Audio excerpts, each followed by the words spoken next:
જય સચ્ચિદાનંદ. જય સચ્ચિદાનંદ.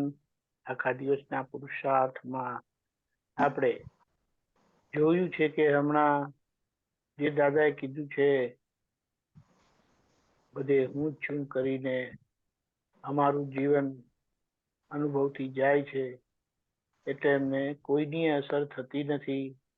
કોઈ કઈ કહી જાય, કોઈ કઈ કરી જાય તો અમે અમારી રિયલની ભૂમિકામાંથી બહાર આવતા નથી, કારણ કે હવે અમે બધાએ રાગ દ્વેષ જીતી લીધા છે.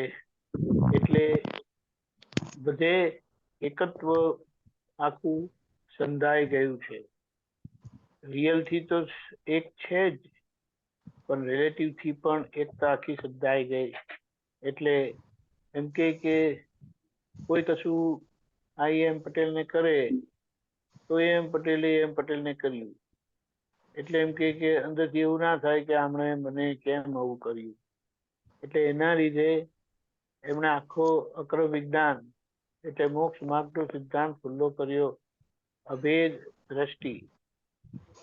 અભેદ દ્રષ્ટિ એ મુખ્ય વસ્તુ છે, અને અભેદ દ્રષ્ટિની પરાકાષ્ઠા એટલે કે છેલ્લું પરિણામ શું એ બધે હું જ છું કરીને રે.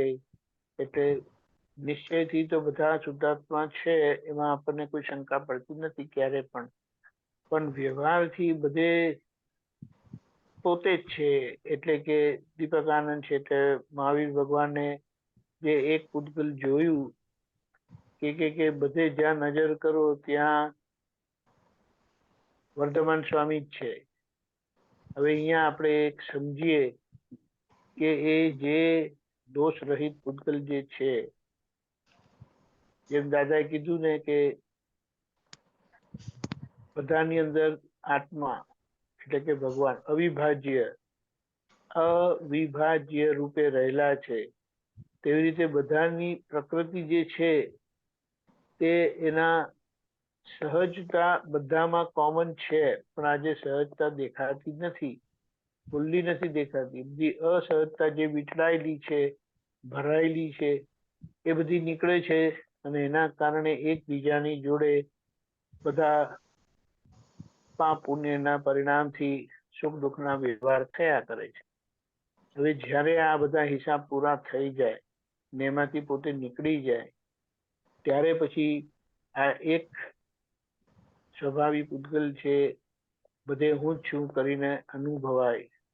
અને આપણને દ્રષ્ટિ મળી છે ને, આ દ્રષ્ટિ મળવાનું એને શું કહેવાય, લાભ આપણને શું મળે છે કે આપણી વ્યવહારની છેલ્લી શુદ્ધિ થયા વગર આપણને આ બધા જ વિતરાગ ભગવંતોના અનુભવ, એકતાના, અભેદતાના એ આપણને સમજાય.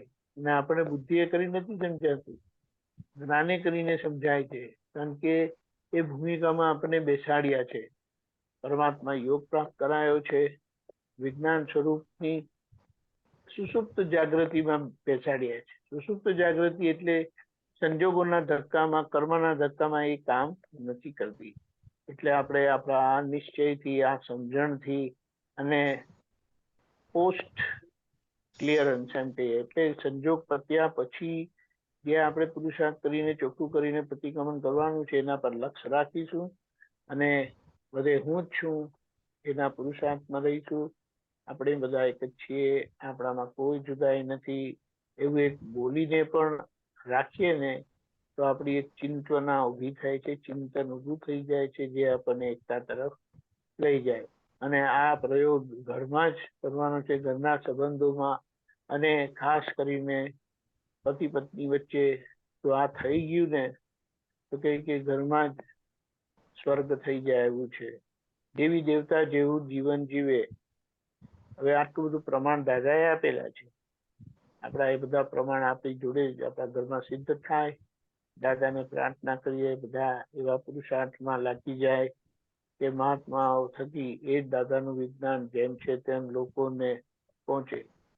જય છે.